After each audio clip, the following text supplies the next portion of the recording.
Over to Jake. Thank you, Jen, and hello, everybody. I'm going to start with just an update in terms of the President's engagement today in engaging with his national security team, and then make a few comments broadly on the situation, and then I'll be happy to take your questions. This morning, the President spoke with his military commanders for an operational briefing on the security at the Hamid Karzai International Airport, commonly known as HKIA. He spoke with Secretary Austin, Chairman Milley, General McKenzie, Admiral Baisley, and myself. The President was briefed that DoD personnel have now secured HKIA. HKIA is open, and U.S. military evacuation flights are taking off. Following this operational briefing with his military commanders, the President and the Vice President met by secure video conference with their national security team to hear intelligence, security, and diplomatic updates on the evolving situation in Afghanistan. They discussed the status of ongoing evacuations of U.S. citizens, SIV applicants, and other vulnerable Afghans at risk, and how we would do this safely and efficiently, and with a laser focus of the team on monitoring for and preventing any potential terrorist threats at or around HKIA, including from ISIS-K. They were joined by Secretary Blinken, Secretary Austin, Chairman Milley, Director Haynes, Director Burns, myself, Ambassador Wilson, Ambassador Khalilzad, General McKenzie, and other senior officials. Just to say a few words about where we come from and where we are. I want to start by saluting our troops and our civilian personnel at the Kabul airport. I want to salute the Defense Department, the intelligence community, the State Department, the Department of Homeland Security, and especially our country team in Kabul, who have been doing incredible work under very trying circumstances. They have safely and effectively drawn down our embassy compound and retrograded our diplomatic personnel. They have now secured the airfield and are conducting flights out of the country. They are moving American citizens, as well as Afghan nationals and third country nationals. They are facilitating flights for our allies and partners to get citizens and others out of Afghanistan. These operations will continue in the coming days as we move to evacuate American citizens and Afghan nationals who worked with us, along with other vulnerable Afghans. We are engaging diplomatically at the same time with allies in regional countries and with the United Nations to address the situation in Afghanistan. We are in contact with the Taliban to ensure the safe passage of people to the airport. We are monitoring for any potential terrorist threats, as I just mentioned, including from ISIS-K. We intend to continue these operations over the coming days before completing our drawdown. When you work on any policy issue, domestic policy, foreign policy, any policy issue, the human costs and consequences loom large. And we're all contending with the human costs of these developments. The images from the past couple of days at the airport have been heartbreaking. But President Biden had to think about the human costs of the alternative path as well, which was to stay in the middle of a civil conflict in Afghanistan. There are those who argue that with 2,500 forces, the number of forces in country when President Biden took office, we could have sustained a stable, peaceful Afghanistan. That is simply wrong. The previous administration drew down from 15,000 troops to 2,500 troops. And even at 15,000, the Afghan government forces were losing ground. What has unfolded over the past month has proven decisively that it would have taken a significant American troop presence, multiple times greater than what President Biden was handed, to stop a Taliban onslaught. And we would have taken casualties. American men and women would have been fighting and dying once again in Afghanistan, and President Biden was not prepared to send additional forces or ask any American personnel to do that over the period ahead. There have been questions raised about whether we should have drawn down our embassy and evacuated our Afghan allies earlier. These are reasonable questions. We did dramatically accelerate the SIV process and move out a substantial number of SIV applicants and their families. But the Afghan government and its supporters, including many of the people now seeking to leave, made a passionate case that we should not conduct a mass evacuation lest we trigger a loss of confidence in the government. Now, our signaling support for the government obviously did not save the government, but this was a considered judgment. When you conclude 20 years of military action in a civil war in another country, with the impacts of 20 years of decisions that have piled up, you have to make a lot of hard calls, none with clean outcomes. What you can do is plan for all contingencies. We did that. The American forces now on the ground at HKIA are there because of contingency planning and drilling we did over the course of months, preparing for a range of scenarios, including dire scenarios. President Biden ordered multiple battalions to be pre-positioned in theater, and he activated them for deployment before the fall of Kabul. He also put additional battalions on a short string here in the United States. Those battalions have now flowed in as well. Yes, there were chaotic scenes yesterday, but as Admiral Kirby said, even well-drawn plans don't survive first contact with reality, and they require adjustments, and we've made those adjustments. We will stay in close touch with our allies and partners in the days ahead as we contend with the immediate need to complete the evacuation mission and as we deal with the broader challenges posed by the new reality in Afghanistan. And we will remain persistently vigilant against the terrorism threat in Afghanistan and in multiple other theaters across multiple continents. We have proven in other places that we can suppress terrorism without a permanent military presence on the ground, and we intend to do exactly that in Afghanistan. And with that, I would be happy to take your questions. Yes. So I wanted to ask, the president yesterday said that the buck stops with him. I want to get an understanding of what did he mean by, what is he taking ownership of? Not just the decision to leave Afghanistan, but is he taking responsibility for the chaos that happened during the evacuations, for the decisions not to do evacuations sooner? Is he taking responsibility for that and for any bloodshed that may be happening right now? Is he taking responsibility for that? He's taking responsibility for every decision the United States government took with respect to Afghanistan because, as he said, the buck stops with him.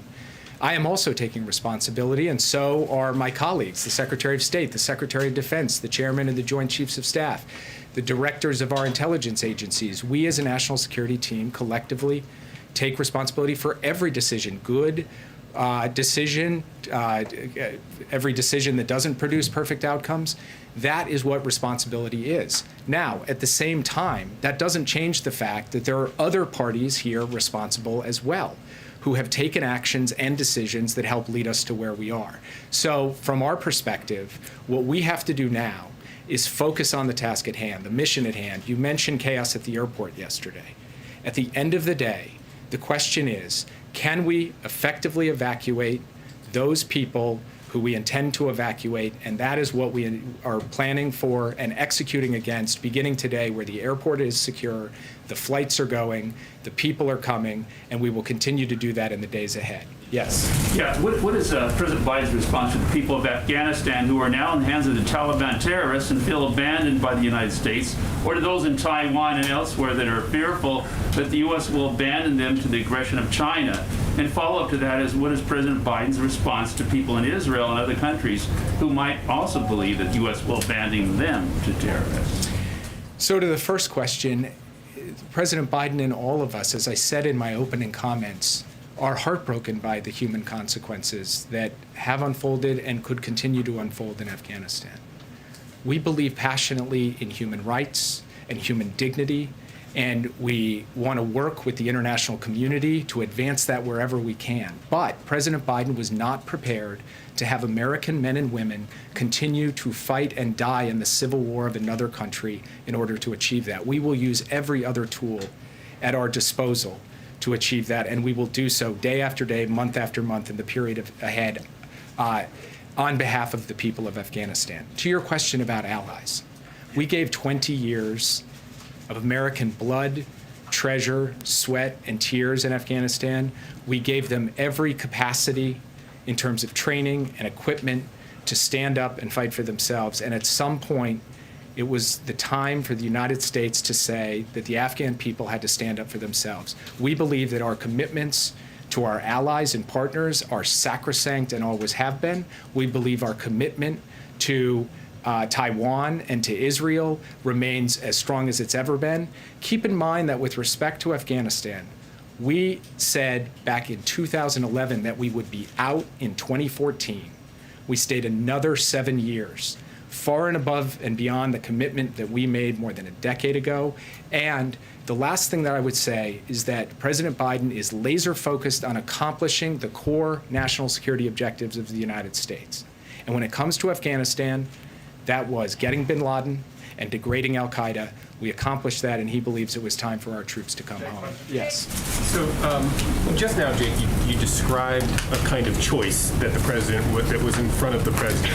Either save the folks, the allies in Afghanistan, the folks that helped the United States through the last 2 decades, or sacrifice more American young men. I think the question out there on Capitol Hill and around Washington and elsewhere is, wasn't there another choice? Wasn't there a way you could have ended, President Biden could have ended the war in the way that he wanted to end the war so that Americans don't sacrifice further lives for this war, but at the same time do a better job of either ignoring Ghani's request to not start evacuations, or figuring some way that we wouldn't end up in a situation where there's masses of people crushing through the airport, and the execution of the last 4, 5, 6 days that has seemed to just about everybody as not is not the way a competent administration,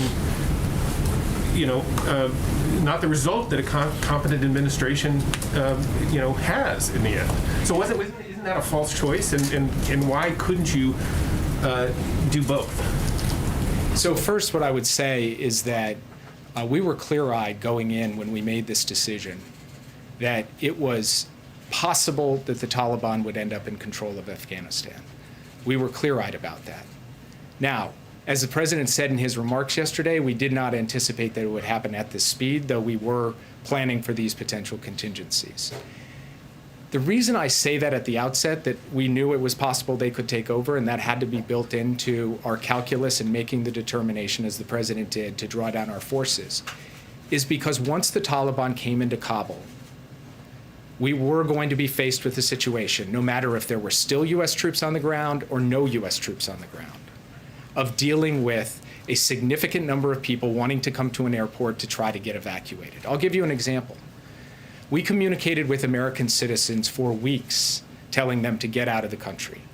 We offered financial assistance for those who wouldn't be able to afford to get on flights themselves. Many chose to stay right till the end, and that was their choice. We now are faced with a circumstance where we have to help evacuate those. That's our responsibility as the U.S. government.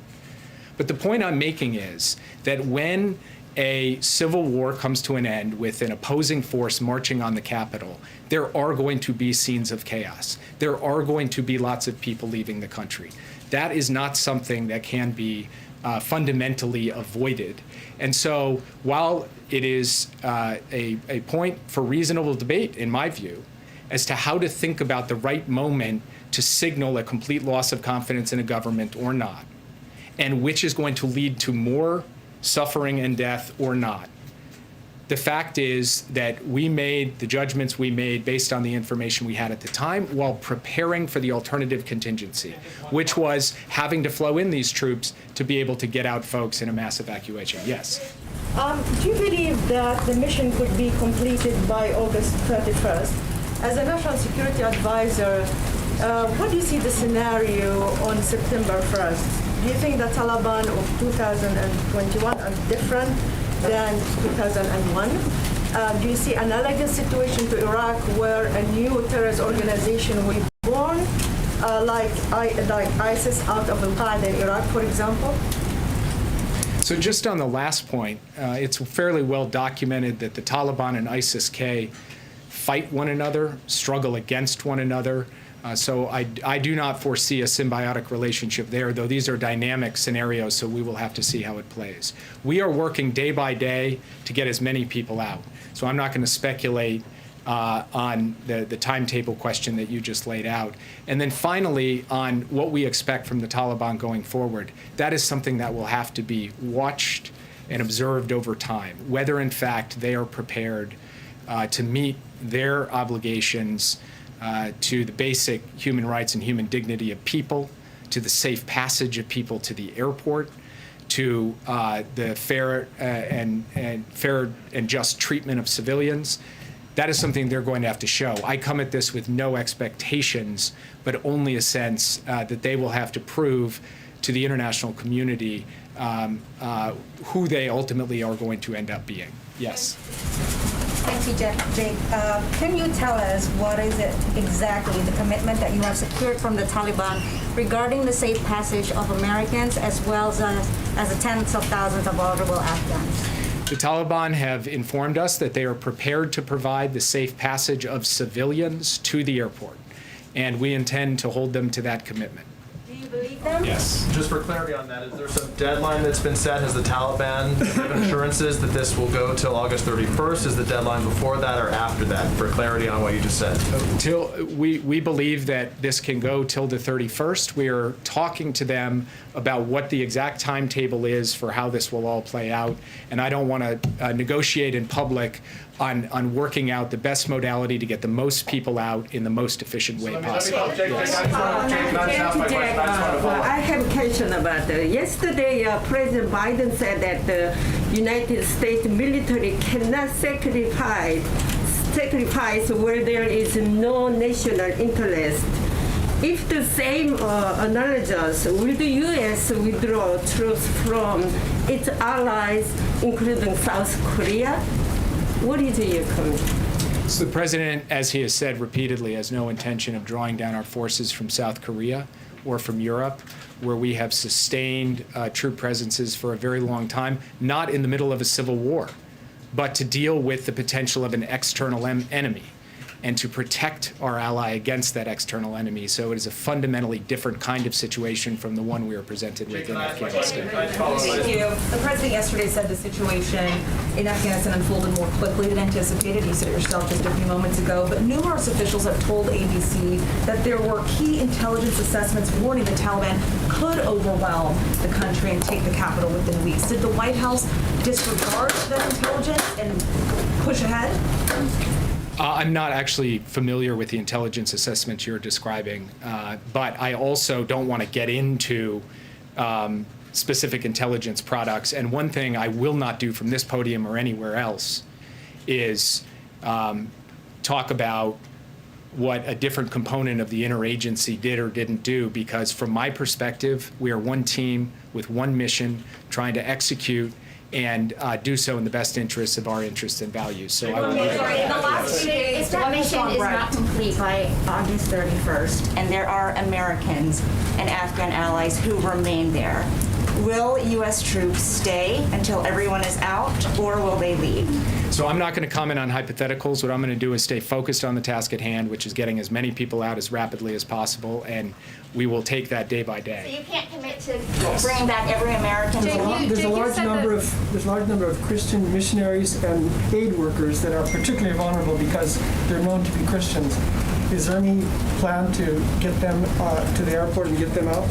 We are working with a variety of different types of groups, journalists, aid workers, NGO workers, and so forth, to help facilitate their departure from the country. Yes. Talk about these contingency plans. The President of the United States left the White House on Friday. When did your administration know that another 6,000 troops were going to be needed for this withdrawal? So on Wednesday evening, the president convened the principals, this is last Wednesday evening, to discuss the deteriorating situation on the ground in Afghanistan. He posed the question as to whether we had to flow more forces in from the point of view of a contingency to draw down our embassy and to secure evacuation. Thursday morning, he gave the order to begin flowing those forces in. And then as we watched the situation unfold over the course of the coming days, we determined that we would go from step one of that contingency plan, which was about 3,000 troops, to step two of that contingency plan, which was about 6,000 troops. Why did he leave the White House? On Thursday he knew. Why did he leave the White House on Friday? The president worked throughout the entire weekend. I was intimately familiar with his working habits over the course of the weekend because I was on the phone with him constantly. Secretary Austin was on the phone with him, Chairman Milley, Secretary Blinken, the team in country.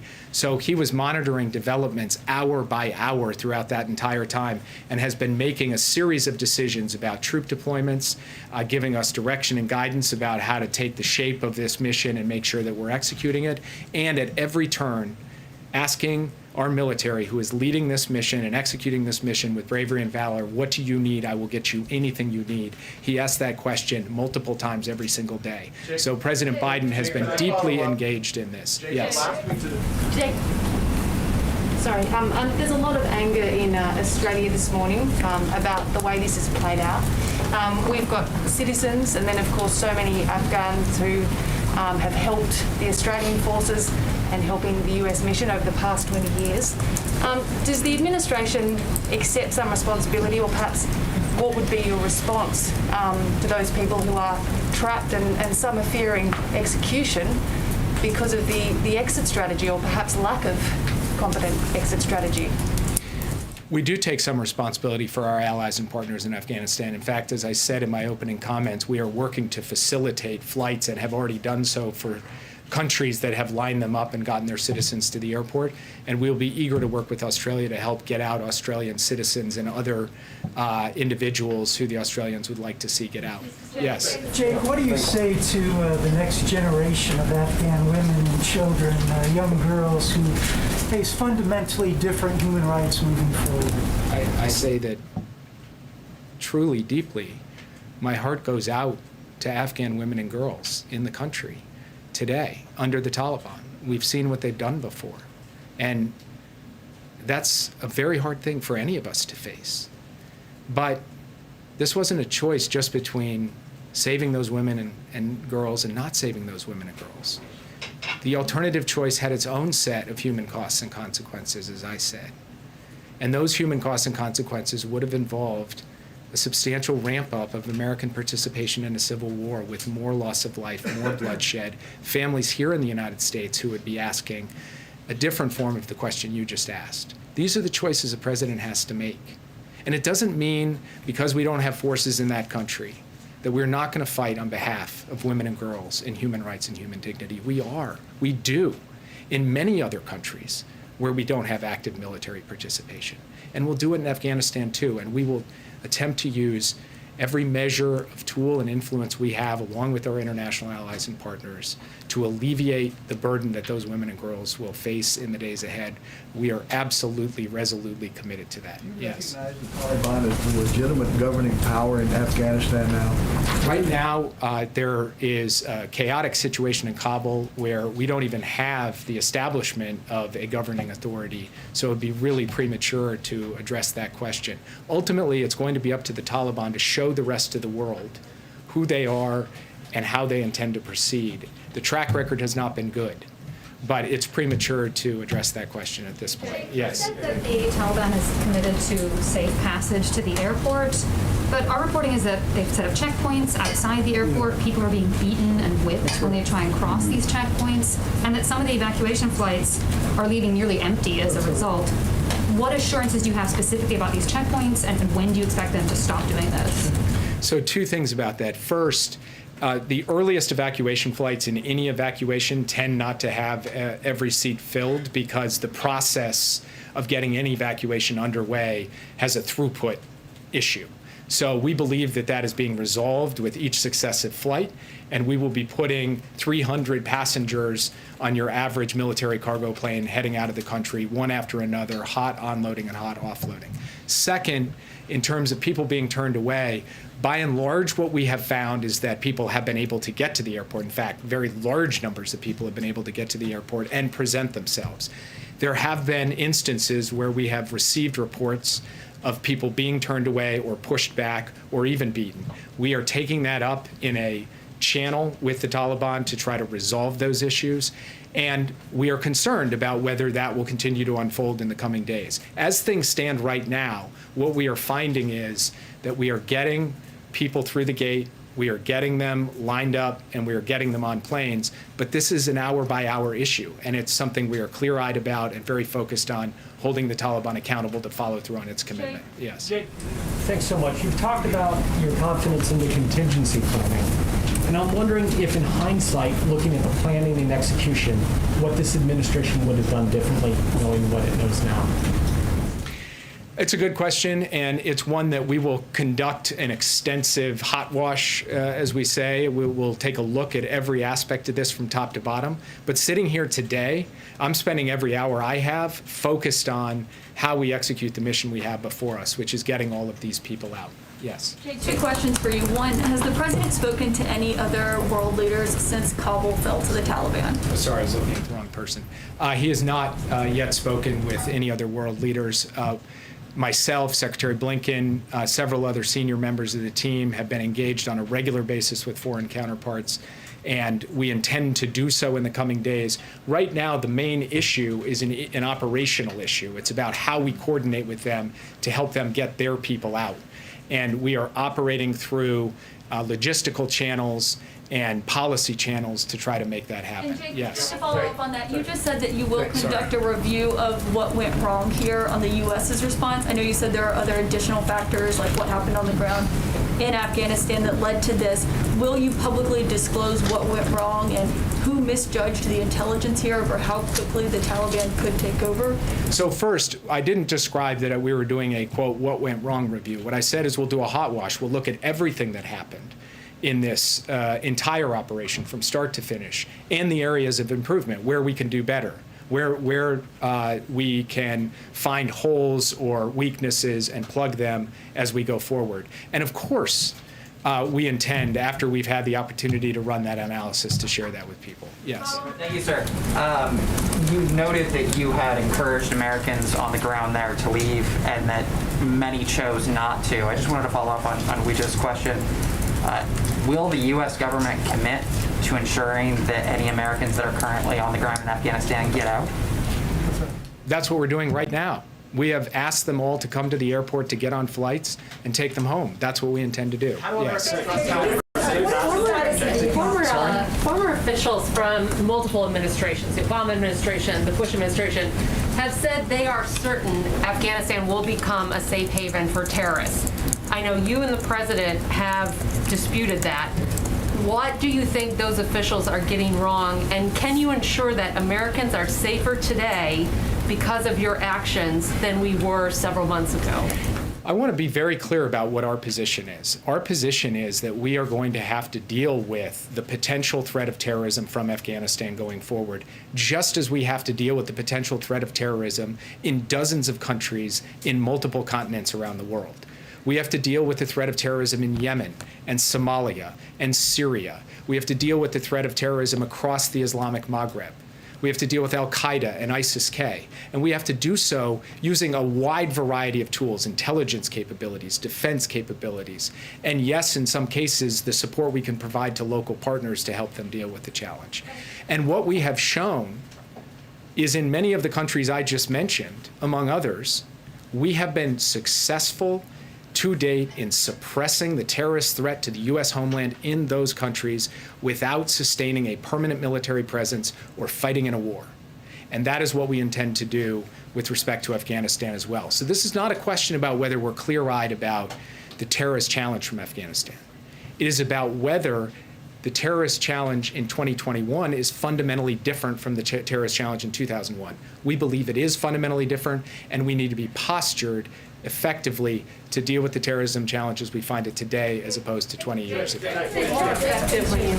Just wondering, can you shed light on the decision to leave behind Blackhawks and other equipment, how that fits in with the contingency plan the U.S. had? Leave behind Blackhawks and other equipment. Why give the Taliban access to state-of-the-art equipment that they could either use to bolster their own defenses or to sell off to other countries? This is, I think, a very good example of the difficult choices a president faces and a Secretary of Defense and a Secretary of State and a National Security Advisor face in the context of the end of a 20-year war. Those Blackhawks were not given to the Taliban. They were given to the Afghan National Security Forces to be able to defend themselves at the specific request of President Ghani, who came to the Oval Office and asked for additional air capability, among other things. So the president had a choice. He could not give it to them with the risk that it would fall into the Taliban's hands eventually. Or he could give it to them with the hope that they could deploy it in service of defending their country. Both of those options had risks. He had to choose, and he made a choice. And from the point of view of that, particular narrow example to a much wider range of examples that we contend with. At the end of the day, what the president has focused on all the way through here is trying to take the information that's been presented to him, the risks, costs, and benefits, and make decisions that were in the best national security interests of the American people. He has tried to do that. He talked about that at length yesterday. And from that perspective, he believes the decision he made in this context was the right decision. Yes. Thank you. The president has not been shy about undoing many of the previous president's policies, many of them. Why not undo this one, particularly since the Taliban have abrogated already what they agreed to back in Doha with President Trump? You're referring to the agreement that President Trump made with the Taliban in February of 2020, which set a deadline, be out by May 1st, 2021. Walking away from that was not just kind of a cost-free proposition for the United States. On May 2nd, the Taliban offensive was going to start. The Taliban onslaught was going to happen. And the question facing the president was, would increasing numbers of American troops be in the teeth of that offensive, or would we draw it down and try and give all the capabilities necessary for the Afghan government and the Afghan army to step up to that? That is the decision that he took. That is the situation that he was placed in with a mere 2,500 troops in country when he took over. This was a choice between dramatically ramping up forces to fight or drawing them down to end our military involvement, and that's the choice that he made. Yes. Jake, the president said yesterday that he urged Afghan leaders to engage in diplomacy and seek a political settlement with the Taliban, but, quote, this advice was flatly refused. Does the president feel he had a willing partner in President Ghani? Look, I would just say the president was reporting the facts as they unfolded. I'm not going to characterize anything about President Ghani at this point, who is no longer a factor in Afghanistan, and I don't think there's much merit in me weighing in more deeply on him. Yes. Mr. Sullivan, sorry to labour the point here, but we're speaking to Afghan citizens who supported the American mission in Afghanistan, who are now terrified for their lives. Can you confirm that when it gets to August 31st and your troops leave, will you abandon them or will you stay and save them?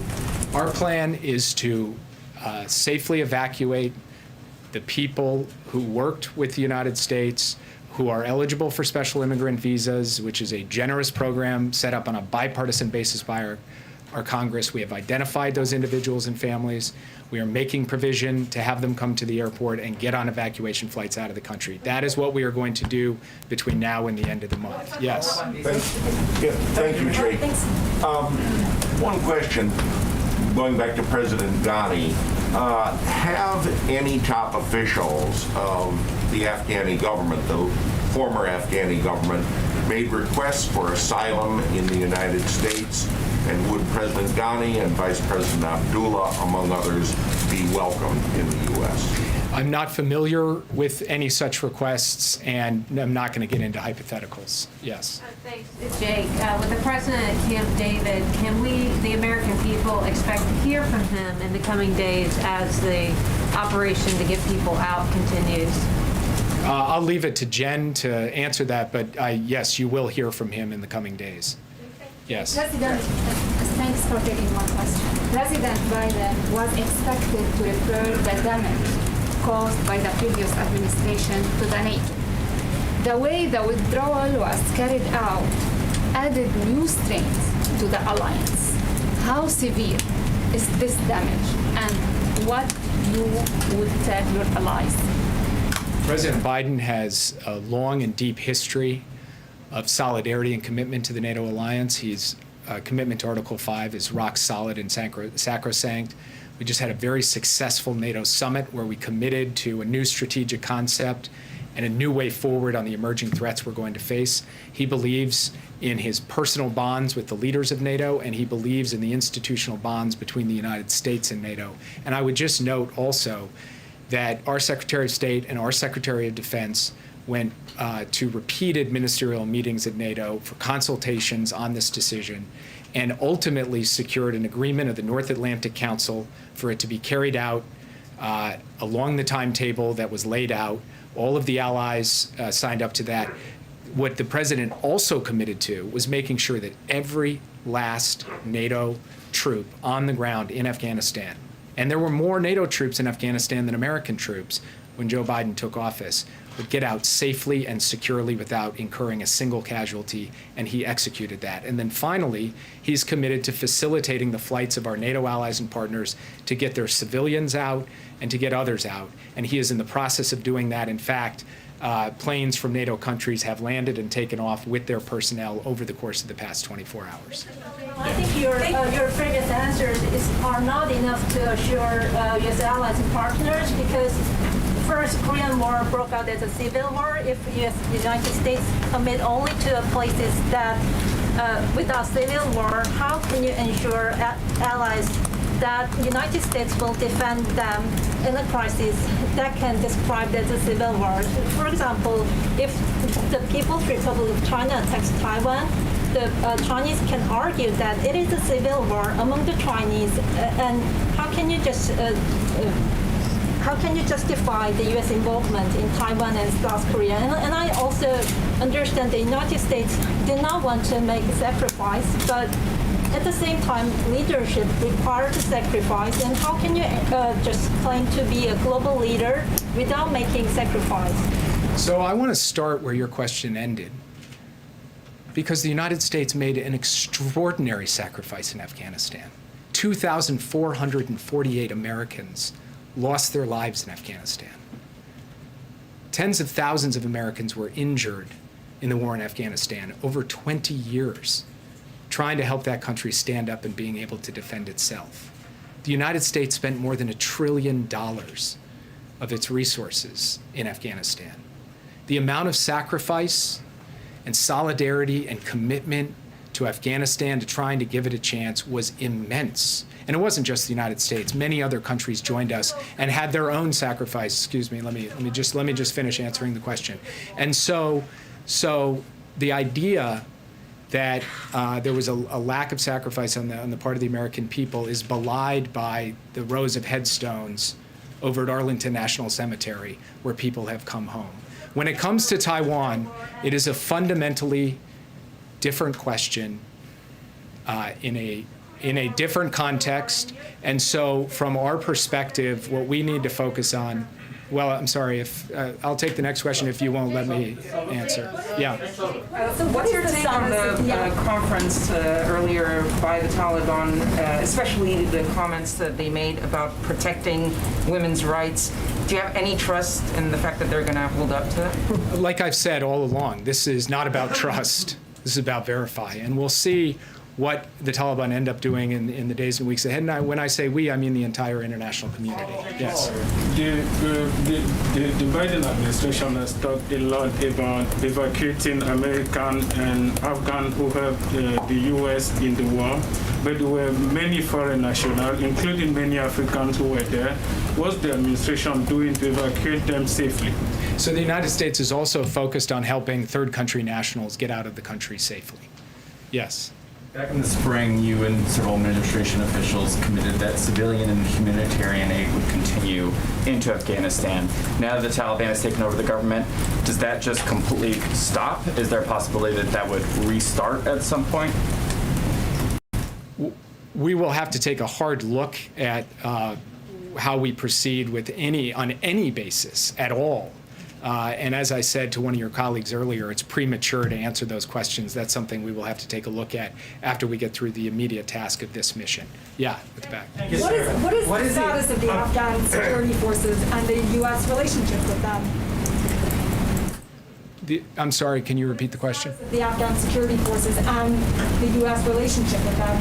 The Afghan security forces appear to have essentially, no longer operate as a coherent entity.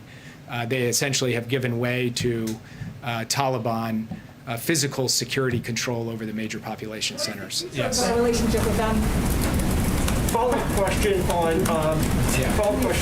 the Taliban saying they'll respect the rights of Afghan women. What tools does the United States have to hold them to this pledge? And if not, what does the U.S. plan to do? So standing here today, I am not going to go into the full panoply of things that we can do, but there are obviously issues related to sanctions to marshaling international condemnation and isolation, and other steps as well. But the reason I don't want to go into great detail on it is I want to be able to have our team communicate directly to the Taliban both what the costs and disincentives are for certain types of action and what our expectations are. That is a conversation that we will intend to have, and I think many other countries, including like-minded allies and partners, will be having that as well. Yes. Thank you, sir. President Biden said that there were very few national security interests for the United States in maintaining some peace in Afghanistan. Would you actually reiterate that today? Would you say that there is no interest for us having some presence on the borders of Iran, on the borders of Pakistan, on the borders of near China? Would you, or Tajikistan? Would you say that we should just give that up? I would say that the president does not believe that the United States should be fighting and dying in a war for the purpose of sustaining American military boots near Tajikistan or Pakistan or Iran. No, I would say that that is something that is not. What you just laid out as a national security interest, we would not agree that it is right to ask American soldiers to risk their lives for the purpose of maintaining a presence near Tajikistan. Yes. Thank you. What happens to the billions of dollars worth of weaponry that the U.S. gave Afghanistan? Does the U.S. have a plan for that, or does it remain in the Taliban hands? We don't have a complete picture, obviously, of where every article of defense materials has gone, but certainly a fair amount of it has fallen into the hands of the Taliban. And obviously, we don't have a sense that they are going to readily hand it over to us at the airport. Yes. Thank you, Jake. Has the president seen these images of what looks to be people flying off an airplane yesterday? And then what was his reaction to those images? The president, as he said in his remarks yesterday, has seen these images are heartbreaking. And as I've said repeatedly today, the human toll of the end of this conflict in this way is real and it's raw. And it's hard for any of us. You guys are journalists, I work in government, but we're also people. And this is tough stuff. There's no doubt about it. But these are hard choices too. And at the end of the day, the president had to make a hard choice about whether to avoid some of those human costs. The United States continues to send thousands of troops to fight, and some of them die and take casualties. That is the decision that he was not prepared to take. Yes. Thank you, Jake, for the question. I just want to get your reaction to the Special Inspector General report on Afghanistan. I know this was planned before the fall of Kabul, but I just want to get your response to that. And also, how are you going to ensure that Americans and other people, refugees perhaps, have safe passage to the airport? I know you talked about securing the airport, but how are you going to ensure that they can actually get there? So as I said before, we have been working, engaging, coordinating with Taliban elements on the ground to ensure safe passage. We will continue to work that issue day by day until we've completed our mission. And what was your first question? Your reaction to the Special Inspector General report on the Afghan reconstruction that basically essentially said that administrations were not prepared to come up with a concrete plan for the reconstruction of it. Look, one of the findings of that report was that 20 years, hundreds of billions of dollars spent, huge number of forces trained, huge amount of capabilities provided, huge amount of advising and assisting, and you had a security force that at the end of the day was not prepared with the will to stand up and fight for itself. And that is the collection of decisions taken over the course of many years. Yes. Jake, thank you. While we have you, can you address the situation in Haiti? 2 questions regarding that. Will a U.S. military presence be necessary to secure the road between Port-au-Prince and the disaster zone for humanitarian aid? And then secondly, does the earthquake in Haiti affect the administration's view that elections should be held there this year? So on the second question, it's too early to tell what the impact on the political process of the earthquake is. We are in the process of assessing that. On your first question, right now what we're focused on is getting a USAID DART team. It's been deployed out and active in helping address this. We've got U.S. Coast Guard elements, and Southcom has mobilized with logistical and other support to be able to provide the kind of emergency response that is necessary in a human tragedy and catastrophe like this. There are no current plans to speak of to deploy U.S. military personnel to Haiti. Yes, I'll make this the last one. Thank you. You said it's too early to say whether the U.S. will recognize the Taliban as the government of Afghanistan. Are there any steps you're taking in the meantime around sanctions or foreign currencies or anything? Is there a chance that if they do take power, that they'd be able to tap into quite a fair bit of money that the U.S. might want to head off the possibility of? Are there any steps you're taking in that regard, sort of preventatively, I suppose? We're working on those options right now. I don't want to get ahead of the president's decision-making on them, and I'll leave it at that. If you are working on those options, doesn't then that speak to a doubt that you might ever recognize them? If you don't ever recognize them, how can you ensure that the president's promise of aid continuing to the Afghan people will be enacted? Well, so I don't want to get into hypotheticals, but I would point out that there are a range of different diplomatic relationships the United States has with countries around the world, including some very difficult or non-existent relationships with governments where we still provide forms of aid to people. And I will leave it at that because we're not at a point yet where we can speak directly to how things will play out in Afghanistan, but that's at least a partial answer to your question. I know you guys have many more questions, but I think probably your patience with me is also wearing a bit thin. So I will leave it at that and get back to work. Thank you. Take my question. Thank you. COVID safe. I just have a couple of additional updates for you. Some of which was provided by the Department of Defense this morning, but I wanted to make sure you all had this information as well. As you may have seen, the airport, and as Jake noted, is currently open for military flight operations as well as limited commercial flight operations. And throughout the night, 9 C-17s arrived delivering equipment and approximately 1,000 troops. Additionally, 7 C-17s have departed. These flights lifted approximately 700 to 800 passengers, and we can confirm 165 of these passengers are American citizens. The rest are a mix of SIV applicants and third country nationals.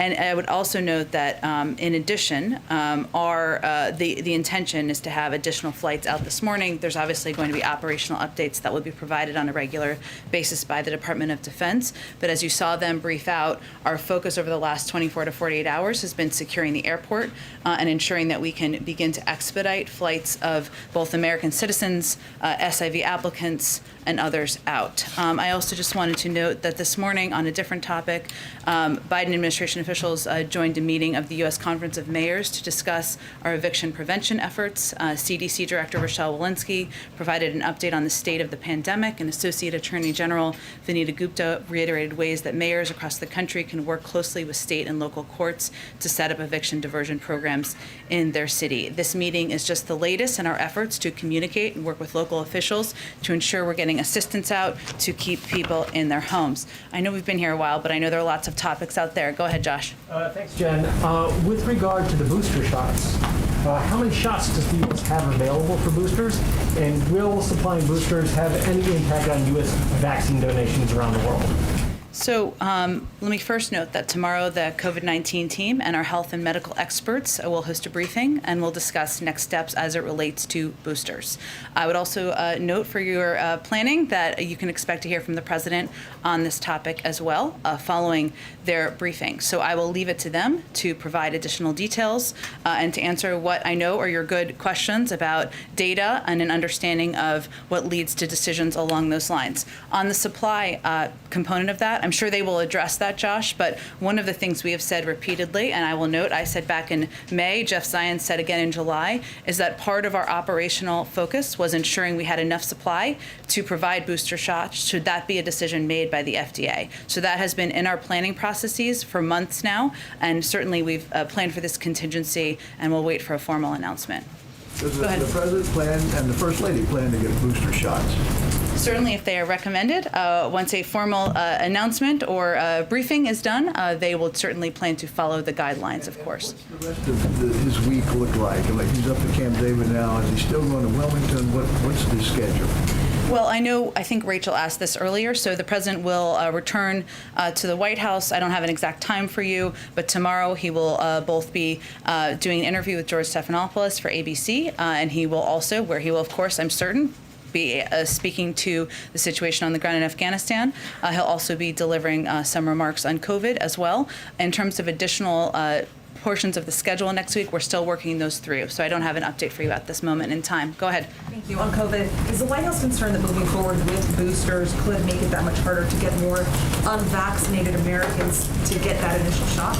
Well, one of the pieces that I expect our COVID team to speak to tomorrow is our operational plans as it relates to ensuring we are making sure everybody is vaccinated and following FDA and CDC guidelines. I think what you can expect to hear from them is that we are going to follow some of the best practices we have used to date, which is providing access, providing information, and right now we're in a place where we are focused on providing access, of course, to vaccines around the country, communities around the country through a range of mechanisms. So we're actually at an easier operational point in this regard than we were several months ago. But yes, we understand it's going to take a significant operational focus, educational focus, and PR focus to get the information out once it's finalized. Thank you. And one more on Afghanistan. Has the president or any administration official been in contact with former Afghanistan President Ghani? Not that I'm aware of. Go ahead. You mentioned at the top that about 700 people have been evacuated in the past 24 hours.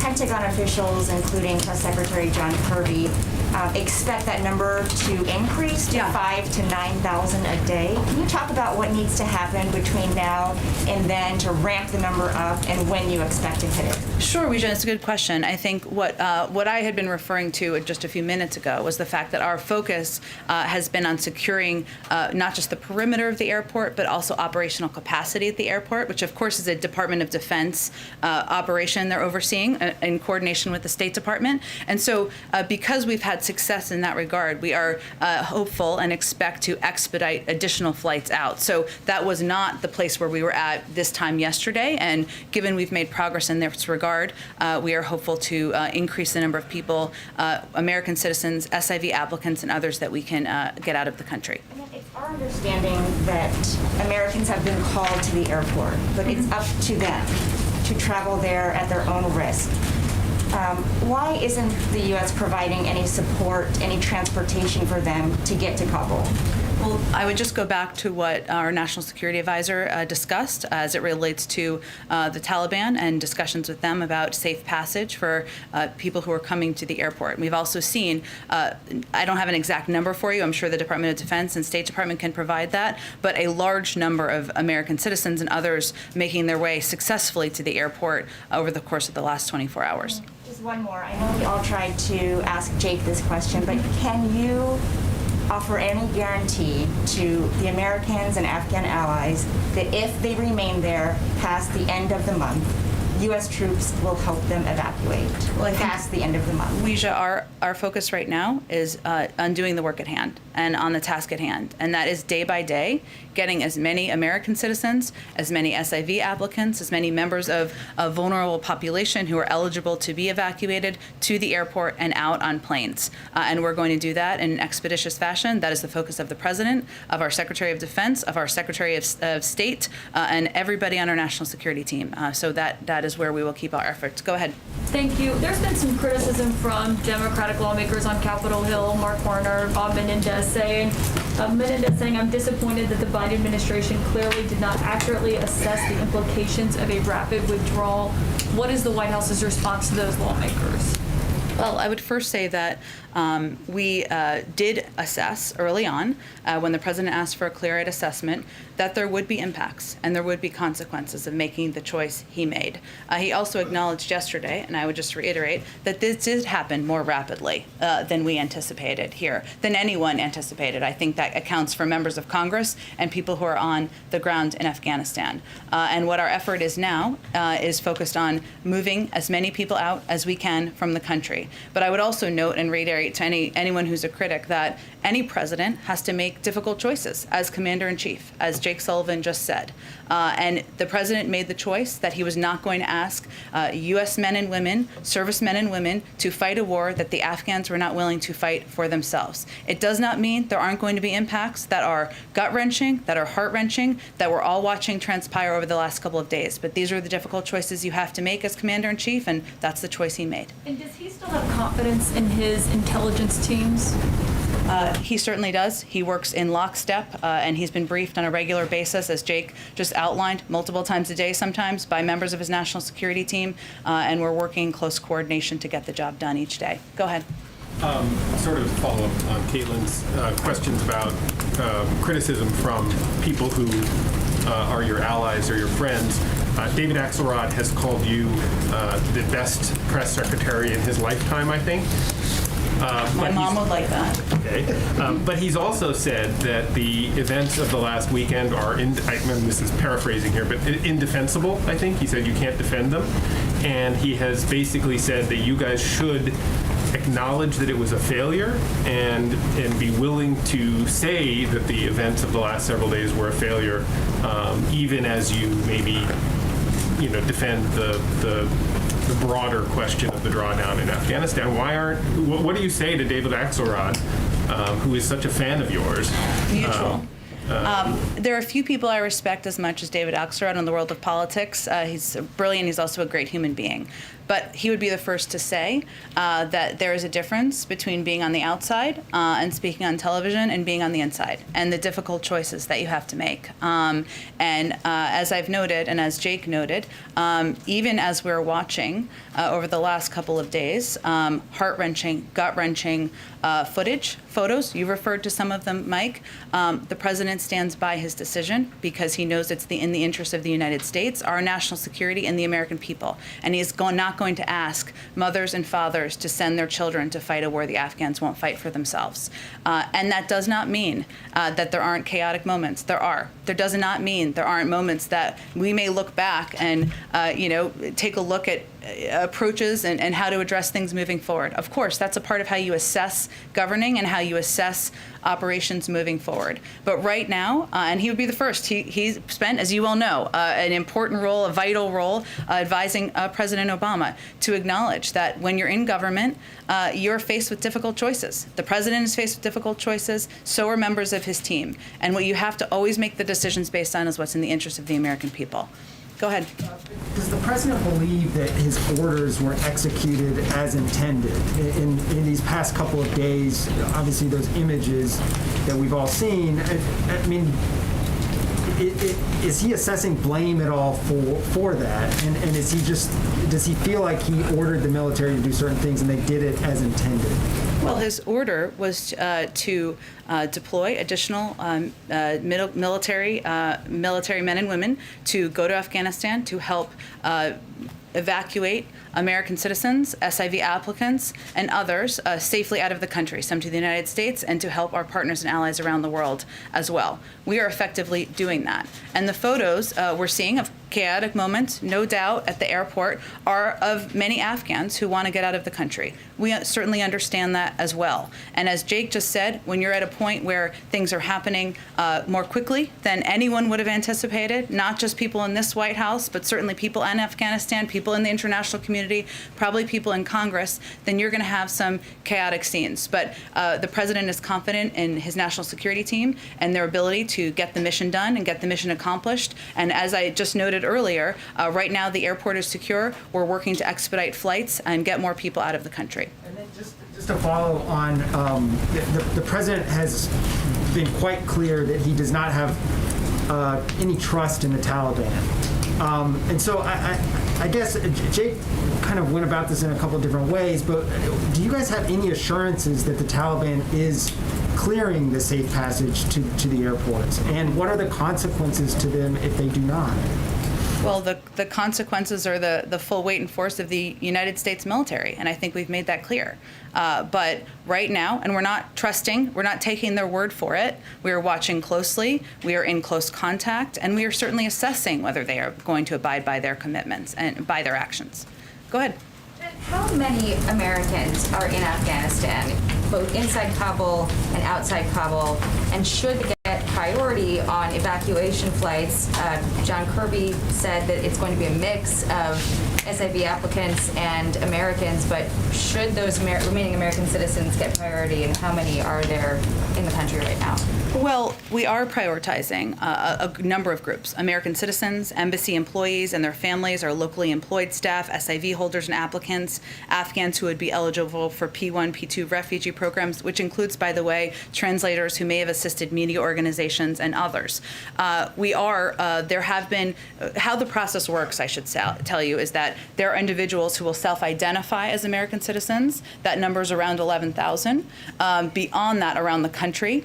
Beyond that, though, there are individuals who may not have self-identified, who may come and request assistance and come to the airport. We're going to work to assist, of course, American citizens, but we also have a responsibility and obligation to help the men and women who served by our sides, many of the sides of your colleagues as translators and as interpreters, and our locally employed staff and others. So just to confirm, 11,000 in the entire country, not just in Kabul? Well, I would just say that's the self-identified number, right? So, but we will continue to provide assistance, and we are prioritizing American citizens. We are also working to get additional officials out who have played an important role. Just to follow up on this, obviously getting them through and getting them to the airport is the challenge, as everyone else here has noted, but the administration's left to negotiate with the Taliban, including one of the commandos who was released from Guantanamo Bay as part of the Bo Bergdahl prisoner swap when President Biden was vice president. How does he feel about that? Does he have any regrets, and how's he digesting that? Well, first I would note that, one, I'd point you to the Department of the intelligence community to assess the identity of the individual. I know there's been reporting on it, but that's not my position to do from here. I would also note that in prior negotiations and commitments made during the Trump administration, there were thousands of individuals who were released. So our focus right now is on, again, not taking the Taliban's word for it. We are assessing, we are closely watching, and we are being very clear about the capacities and the capabilities we have at hand should they be needed. Of course, that's not our objective. And then the last question, what are we doing to counter message with what's happening right now with China in Taiwan? The president said yesterday that China and Russia would love nothing more than to have the U.S. sink billions of dollars and stay here forever, but it seems to be that they're celebrating this. They were touting U.S. humiliation in Afghanistan and a warning to Taiwan and other allies that the U.S. won't come for help if war breaks out. China's embassy is functioning as normal. So what are we doing to counter their propaganda, and how does the administration view Russia and China's engagement with the Taliban? Well, first, we of course are in touch with the Chinese and the Russians as we work to bring men and women out of Afghanistan, and including our SIV applicants and others. Our message is very clear. We stand by, as is outlined in the Taiwan Relations Agreement, by individuals in Taiwan. We stand by partners around the world who are subject to this kind of propaganda that Russia and China are projecting, and we're going to continue to deliver on those words with actions. Our objective in Afghanistan is to deliver also on what the president promised, which is to not put the men and women who have served our country bravely over the past 20 years in harm's way again. And that's what we'll also be projecting to them as well. Jen, why was August better than, say, November or December to be getting out? In terms of the August 31st timeline? Correct, because this is the Taliban fighting season, and that would not be. I know there's been a fair amount of focus on that, but I wouldn't say that has been an assessment of a difference here in terms of what our timeline would have been from the beginning. So there's no belief that it would have been any different in December than it is in August? I don't believe that military officials have made that assessment. As we ask about the risk assessment right now, what is the current risk assessment in terms of terrorism and the potential threat that exists within Afghanistan against the United States? Well, I think as the president conveyed yesterday and also conveyed back in May, part of our objective here was to make sure we had the resources to fight the counterterrorism threat that has changed over the last 20 years, wherever it is. And that has not been emanating from Afghanistan in the way that it was 2 decades ago, which is understandable. We have a range of capacities, over-the-horizon capacities, as well as capacities where we do effective counterterrorism operations in countries where we have absolutely no presence in any way at all. We will continue to watch closely, continue to assess, but I'm not in a position, I'll leave that to our intelligence community to provide an update on. Go ahead. You said just a little bit ago that, if the Taliban does not agree to these safe passage agreements or conversations, that the consequence will be the full force and weight of the U.S. military. What exactly does that mean? Does that mean there's a scenario where we go back in? That means that we have been clear, and I think my colleagues at the Defense Department have also conveyed this, that we have our own capacity, military capacity from here. Obviously, we have worked with them to ensure safe passage. That's where our objective is. I'm not going to outline or detail it further. You said, the administration said that the evacuation efforts were stalled in part because some Afghans did not want to leave earlier, they wanted to stay. Do you have any specifics on this population? Exactly how many Afghan allies are we talking about who were eligible to leave but chose to remain? It's a good question. I can see if I can give you a greater assessment of that. What I can tell you is that of the initial numbers of SIV applicants that were granted visas, there was a good chunk of that number who did not take advantage of those visas and depart. Now, that does not change our commitment. That does not change our obligation. But it's just an important component of the story of the last 6 months. Go ahead. 11,000 you mentioned, just for clarity, those are 11,000 self-identified people in the country not who want to leave. Do you have any indication of how many Americans are still trying to get out of Afghanistan? I can see if there's a greater assessment. I would point you to the State Department on that, though. They'd have the most up-to-date numbers. Total number of people overall, including third country nationals and Afghan nationals, who you want to get out over the coming days? Again, there are a number of prioritized programs. I think we've given out some numbers in terms of, if you look at SIV applicants, we have about 22,000 spots at military bases here, an additional 8,000 in third countries. Obviously, we're going to work to assess and make sure we get, and we work to get as many people out as possible who are eligible for those programs, as well as, of course, separately, American citizens. But I don't have a number or an update for you on the total. Sorry, I know they're going to announce this tomorrow, but are we talking about booster shots for everyone? And if so, why should healthy young Americans be getting a third shot when so many in the world don't have a first shot yet? Well, they will provide a briefing tomorrow on what the recommendations are, and I encourage you to ask a question, as I'm sure you will ask a question at their briefing, Josh, as you've been following this closely. I'm not going to get ahead of their announcement or the president addressing this tomorrow, but I will tell you that we believe that that is a false choice. We can do both, and the United States is far and away the biggest contributor to the global supply, the global fight against COVID. We will continue to be the arsenal for vaccines around the world. We also have enough supply, and we have long planned for enough supply should a booster be needed for the eligible population. Go ahead. Thanks, Jen. The National Security Advisor said when a civil war comes to an end with an opposing force marching on the ground, there's going to be scenes of chaos. There's going to be lots of people leaving the country. But my question is, why didn't you have a better plan to secure the airport? How could you not anticipate crowds of people rushing the tarmac and overwhelming limited security if there was a contingency plan in place? Well, first I'd note something that Jake Sullivan said and John Kirby said, which is, and I'll probably butcher their iteration of it, but basically the best laid plans require adjustment when you get on the ground and see what the situation on the ground is. We have secured the airport in a short period of time. There were initial scenes of chaos, but that has been a priority, and we have accomplished that task. Now our focus is on getting planes in and getting American citizens, SIV applicants, our locally employed staff, some of your colleagues out of the country. But we did effectively do that thanks to the hard work of the men and women on the ground from the State Department and the Defense Department over the last 24 to 48 hours. Okay. Oh, I called on you, so let me do one more. Thank you. Just two quick questions. I want to follow up. Jake said that the president had not spoken to any other world leaders yet. Why is that?